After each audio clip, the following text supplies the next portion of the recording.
네, 안녕하세요. 카가이 이재욱 기자입니다. 오늘 출시된 기아 스토닉을 한번 살펴보러 왔습니다. 자, 지금 우리나라 시장에서 소형 SUV 자체가 엄청나게 큰 인기를 끌고 있죠.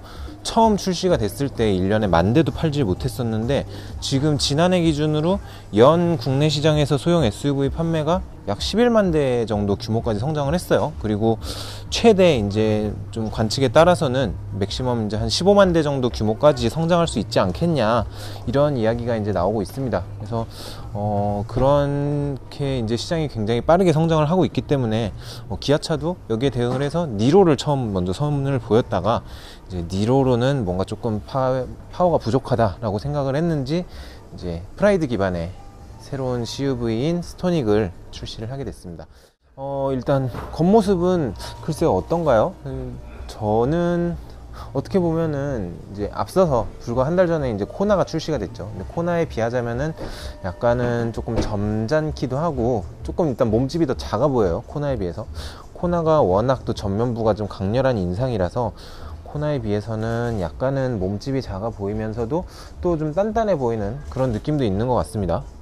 자, 재미있는 게 요 헤드라이트 부분이나 이런 데는 상당히 전형적인 그런 기아차의 디자인인데, 자, 이 기아차 특유의 소위 말하는 호랑이 코 그릴이 여기가 이렇게 막혀 있어요.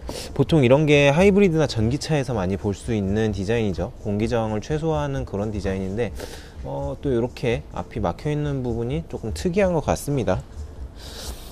자, 옆을 한번 볼게요. 자, 프라이드하고의 어떤 연관점을 찾을 수 있는 큰 특징 중에 하나가 이제 휠 볼트가 4개라는 거죠. 이게 소형차 같은 경우에는 볼트가 4개인 차가 상당히 많고, 자, 차가 이제 몸집이 아무래도 커지면은 그만큼 하중이 늘어나면서 이제 5개의 휠 볼트를 사용하는 경우도 많이 있는데요.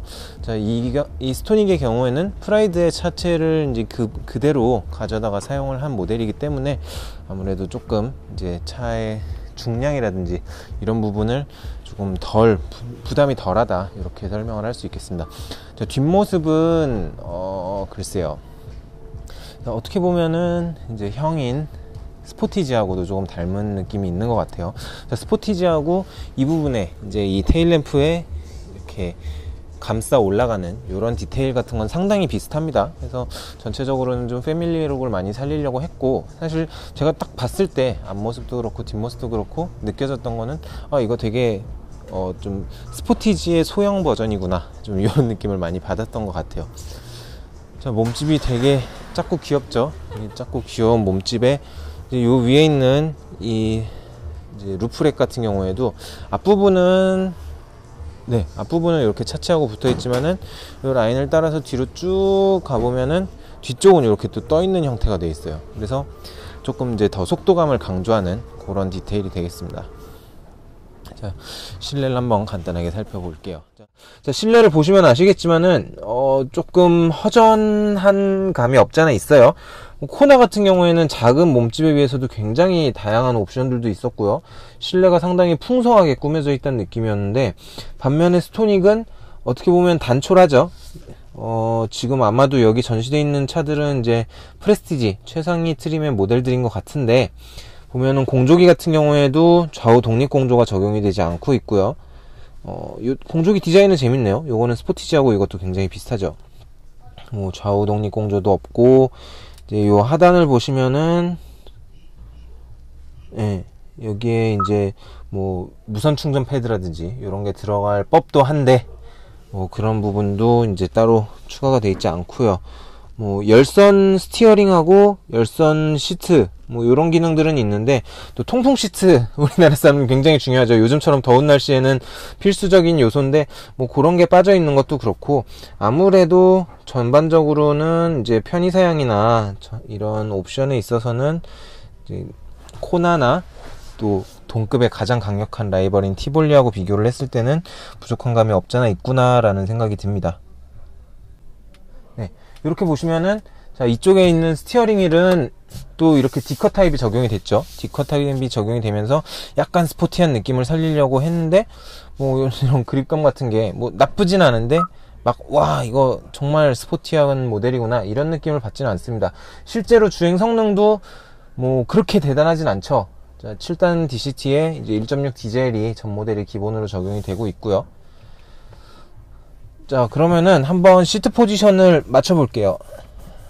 자, 이 시트 포지션 맞추는 거는 이게 시트 높이 조절은 수동으로 되어 있네요. 시트 세우는 것도 수동이고 슬라이딩도 수동. 자, 한번 시트 포지션을 대략적으로 맞춰 봤습니다.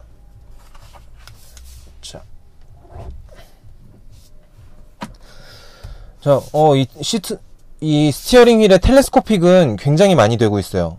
지금 제가 좀 시트를 많이 뒤로 밀었는데도 텔레스코픽이 예전에는 항상 현대기아차를 타면은 이게 조금만 더 뒤로 나와줬으면 좋겠다라는 생각을 했는데 요번에는 이 스토닉 같은 경우에는 상당히 뒤로 많이 빠집니다.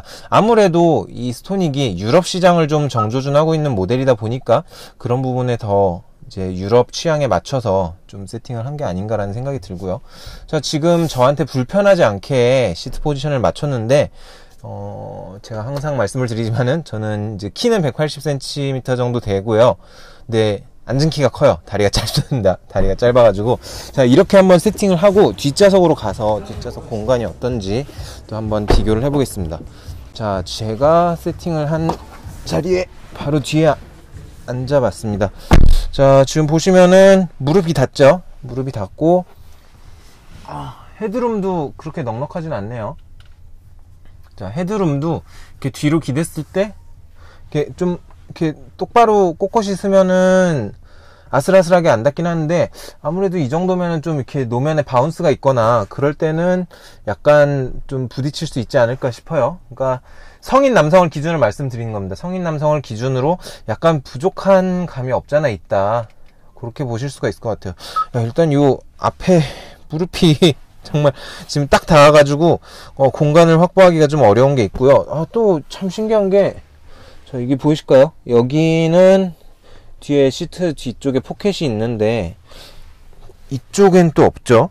이런 거는 또 원가 절감이 이렇게 들어가 있는 부분이 있고요. 뭐 하단에 있는 옵션은 USB 충전기 정도가 다고요. 뭐 송풍구라든지 아니면은 뒷좌석 열선이라든지 뭐 이런 기능들은 전혀 탑재가 되어 있지 않은 것 같습니다. 여기 보시면 가운데 보통 이렇게 내려서 이 가운데를 이렇게 딱 내리면은 암레스트로 쓸 수가 있는데 지금 여기에 암레스트 기능도 이제 아예 없는 것 같아요. 그러니까 굉장히 전체적으로 봤을 때 어떤 전형적인 소형차의 그런 모습을 하고 있을 뿐이고 별로 이런 옵션이라든지 편의사양 뭐 어떤 그런 부분들에 있어서는 상당히 원가 절감이 많이 된 부분이다.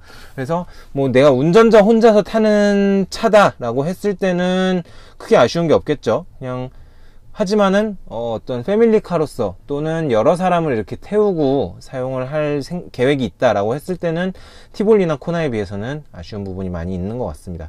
그러니까 전체적으로 봤을 때 편의사양의 수준은 경차 정도와 크게 다르지 않다, 이렇게 평가를 할 수가 있을 것 같아요. 자, 스토닉의 엔진룸입니다. 자, 스토닉은 코나 같은 경우에는 1.6 가솔린하고 1.6 디젤하고 두 가지 엔진을 지금 제공을 하고 있죠. 그리고 티볼리도 마찬가지로 1.6 가솔린, 1.6 디젤 이렇게 두 가지가 적용이 되고 있는데 티볼리 같은 경우에 스토닉 같은 경우에는 1.6 디젤 한 종류만 탑재가 되고 있습니다. 지금 2급의 국산 모델 중에서 엔진이 한 종류인 차가 QM3하고 스토닉하고 이렇게 두 가지가 있죠. 근데 스토닉은 이제 성능 면에서는 약간 더 높아요. 1.6 디젤 엔진이고 최고 출력이 110마력, 최대 토크가 30.6 kgm/m가 이제 나오고 있습니다. 그래서 뭐 QM3 같은 경우에는 또 90마력을 내고 있으니까 그것보다 출력이 높긴 하지만 또 좀 의아한 분들이 있을 것 같아요. 왜냐면 똑같은 1.6 디젤이고 같은 회사 차인데 왜 코나는 136마력이 나오고 이 스토닉 같은 경우에는 110마력이 나오냐, 이렇게 얘기를 할 수가 있는데 그 차이를 말씀을 드리자면은 아무래도 이 스토닉은 연비 위주, 경제성 위주로 세팅이 된 모델이기 때문에 성능보다는 어떤 연비, 효율성에 조금 더 포커스를 맞춘 세팅인 것 같습니다. 아마도 이제 터빈 사이즈가 다를 수도 있고요. 또 매핑이나 이런 부분에서의 차이가 있겠죠. 그래서 전반적으로 봤을 때 이런 엔진 세팅마저도 이제 경제성, 그런 부분을 굉장히 강조했다. 그러니까 코나나 티볼리가 상당히 패셔너블하고 조금 스타일리쉬함을 강조하면서 대신에 이제 다른 부분들을 포기하는 게 있겠죠. 뭐 어떤 경제성이라든지 가격도 상당히 비싸고요. 거기에 비해서 스토닉은 기본적인 가격 자체도 굉장히 저렴하게 나왔고요. 디젤 모델 중에 유일하게 1,800만 원대에 들어가죠. 코나 기본형하고 가격 차이가 거의 안 나는데, 코나는 기본이 가솔린인데 스토닉은 기본이 디젤이에요.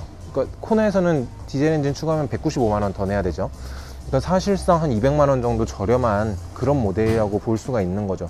그러니까 상당히 전체적으로 봤을 때 어떤 패키징도 그렇고 세팅도 그렇고 어떤 경제성 정말 저렴하게 운영을 할 수 있는 그런 차로 이제 설계가 됐다라고 볼 수가 있겠습니다.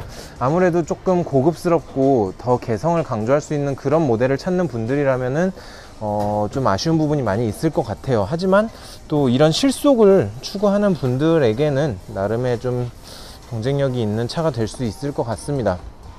사실 좀 두고 봐야겠죠. 일단 기아차에서는 목표 판매량을 월 1,500대 정도로 잡고 있는데 그렇게 높은 수준은 아닙니다. 코나는 월 한 4,000대에서 5,000대 정도까지 내다볼 수 있는 모델이다, 이렇게 평가를 하고 있는 거랑 비교해 봤을 때는 같은 회사 차인데 같은 급인데 이 목표 차이는 상당히 많이 나는 그런 상황이 되는 거죠. 자, 오늘 저희 이제 기아 스토닉을 한번 살펴봤습니다. 자, 어떻게 보면은 굉장히 기대를 많이 받았는데 기대에 비하자면은 약간은 아쉬운 부분도 없잖아 있는 모델입니다. 조금 어떤 기아차가 이 소형 SUV의 주도권을 잡아갈 수 있지 않을까라는 생각을 많이 했었는데 예상에 비해서는 판매도 초반의 어떤 인기몰이도 약간 덜한 느낌이 있는데요. 자, 이 차 같은 경우에는 제가 누누이 말씀을 드리고 있지만은 코나나 티볼리하고는 약간 다른 포지션으로 접근을 하는 게 맞는 것 같고요. 의외로 어떤 차 가격이 저렴하고 연비나 이런 부분이 굉장히 유리하기 때문에 영업용 차량이라든지 그런 수요가 또 발생을 할 수 있겠다는 생각도 한번 해봅니다. 사실상 어떤 프라이드가 원래 가지고 있었던 소형차의 포지션을 좀 파고 들어갈 수 있는 그런 경제적인 모델이 되지 않을까 싶습니다. 자, 더 자세한 이야기는 저희가 나중에 시승을 하면서 또 다시 진행을 하도록 하고요. 오늘 이제 스토닉 처음 만나보는 프리뷰는 여기서 마무리를 하도록 하겠습니다. 자, 저는 카가이의 이재욱 기자였고요. 다음번에 또 재미있는 자동차 소식과 함께 찾아뵙도록 하겠습니다. 감사합니다.